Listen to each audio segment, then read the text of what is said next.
تعرف ان انا مش طايق اتكلم خالص النهارده. تعرف ان انا طالع ومليش نفس خالص اتكلم.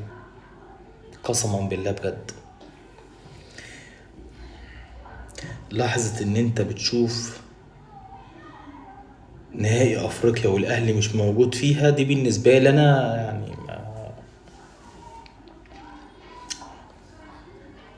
مش عارف اتكلم، مش عارف.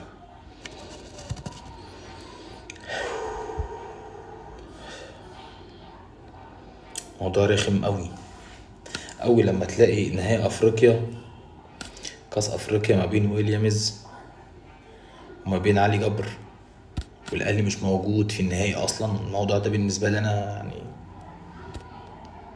رخم. طيب احنا خلينا نتكلم في موضوعنا.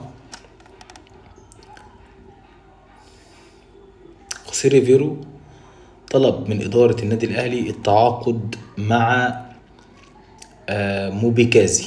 موبيكازي لاعب مدافع 19 سنه.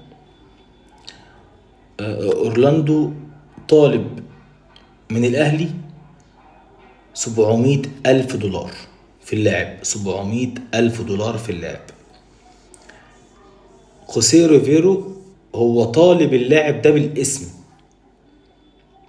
تمام. إدارة السكاوتنج عندنا هنا في الأهلي حاطين 3 مدافعين مصريين تحت الرادار. تحت الرادار: ياسين مرعي، هادي رياض، آه عمرو الجزار. هم تحت رادار دي إدارة السكاوتنج في النادي الأهلي. تمام كده. تمام. الناس اللي بيسألوني على كوتيسا، يا جماعة كوتيسا خلاص خلاص. هو اتعاقد في اليونان. ايك اليونان خلاص. خلاص هو خلص. يعني اللي يجي يقول لي بقى كوتيسا راح الزمالك بيتعاقد مع الزمالك، عمرو الجنايني خلاص بيخلص معاه، ميدو بيخلص معاه، لا مفيش الكلام ده بقى خالص. نريح دماغنا خلاص من الكلام ده. مش موجود.